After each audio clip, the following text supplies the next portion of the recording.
Hello children, today we are going to start once again chapter 1 that is living and non-living। बच्चों आज हम ये chapter 1 में living and non living के बारे में जानने वाले हैं। जैसा कि हम लोग बहुत सारे अपने अराउंड बहुत सारे चीज़ें ऐसे देखते हैं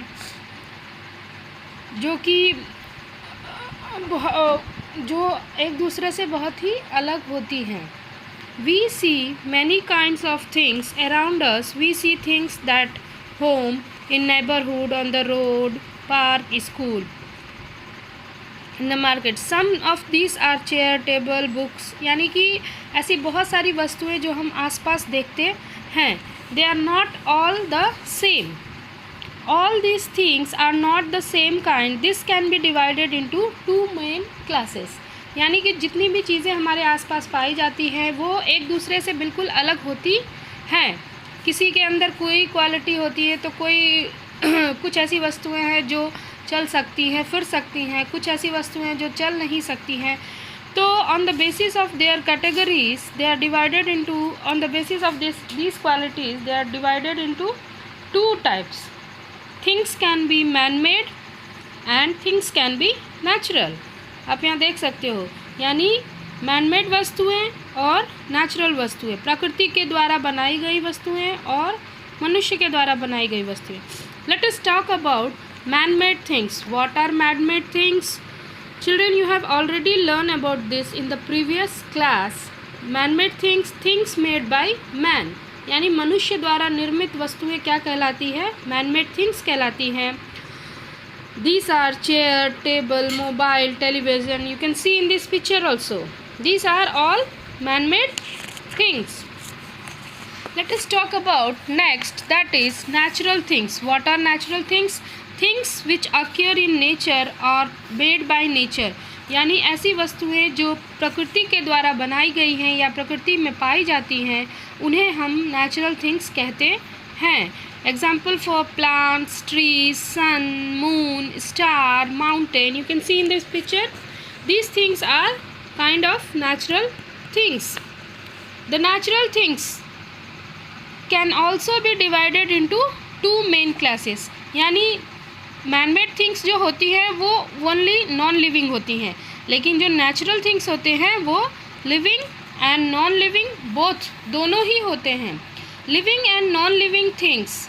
Let us know what are living and non-living things.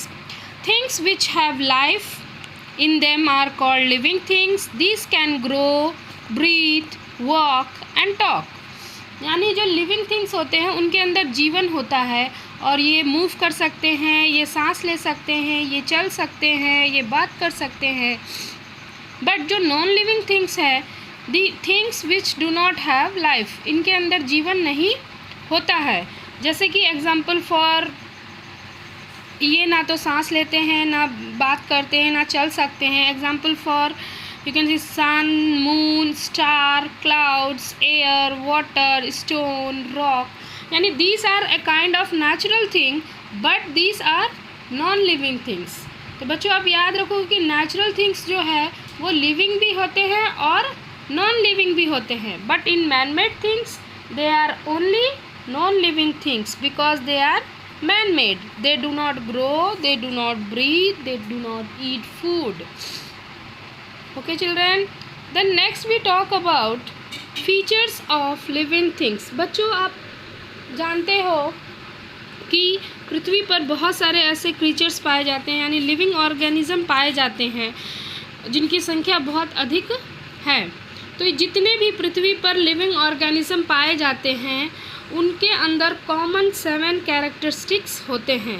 They have 7 common characteristics, यानी इनके अंदर 7 कॉमन कैरेक्टरिस्टिक्स होते हैं जो कि सारे लिविंग ऑर्गेनिज्म में होते हैं। Let me tell you, this common characteristics are all the living things can move, all the living things can grow, all the living things things need food and water, all the living things reproduce, they breathe, they respond and they feel।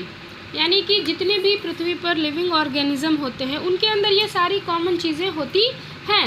लेकिन जो उनके अंदर जो ये होने की जो method है, यानी वो तरीका जो है वो अलग अलग होता है। जैसे कि हम सांस लेते हैं तो हम लंग्स के थ्रू सांस लेते हैं, मछलियाँ गिल्स के थ्रू सांस लेती हैं। तो ठीक वैसे ही सांस लेने की जो प्रक्रिया है वो बिल्कुल कॉमन है, लेकिन उनके जो ब्रीथिंग ऑर्गन्स हैं, मेथड्स हैं, वो डिफरेंट है। तो let me tell you one by one.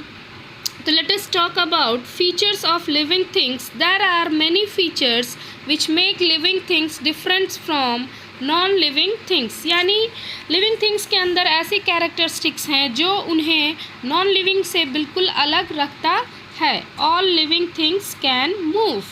यानी जितने भी living things पृथ्वी पे मौजूद हैं वो सभी move कर सकते हैं। Either it is a bird, either it is a cow, animal or human beings. Okay children, यानी all the living things can move. इनके जो मूवमेंट है वो अलग हो सकते हैं, but they can move.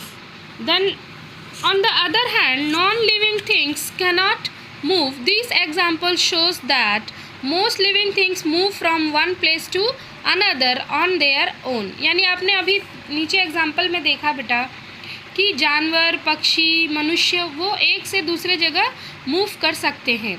There movement show that they have life. यानी उनके शरीर में जो मूवमेंट है ये शो करता है कि उनके अंदर लाइफ है। It may be noted that plant are living thing, plants are fixed in a earth. यानी प्लांट भी जो होते हैं वो लिविंग थिंग्स होते हैं, वो एक ही जगह पे फिक्स्ड होते हैं। लेकिन फिर भी आपने देखा होगा कि ये जो पौधे हैं वो रिस्पॉन्स करते हैं। आपने पौधा देखा होगा टच मी नॉट, यानी छुई मुई का पौधा, जब हम उसे छूते हैं तो उसकी पत्तियां क्लोज हो जाती है और फिर after some time it opens. And you have also seen a sunflower. Sunflower को आपने देखा है, जहाँ भी जिस दिशा में सूर्य की रोशनी होती है उसी दिशा में सूर्यमुखी का जो फूल है उसकी तरफ मुड़ जाता है। या फिर इसे बहुत अच्छा एग्जाम्पल हम ले लेते हैं। अगर एक बंद कमरे में हम एक पौधा लगाते हैं और उस कमरे में एक छोटा सा छेद कर देते हैं जहाँ से सूरज की रोशनी आती है, तो कुछ दिनों के बाद आप देखोगे कि वो जो पौधा है जिस दिशा से सूर्य की रोशनी आ रही है उस दिशा में मुड़ जाता है। क्यों मुड़ता है? क्योंकि दे ऑल्सो रेस्पॉन्स, और वो इसलिए मुड़ता है क्योंकि उसे सनलाइट को अवशोषित करना है to make food. Okay children, so thank you children. In the next topic I will explain you about all the living things grow on their own. So watch it carefully. Thank you.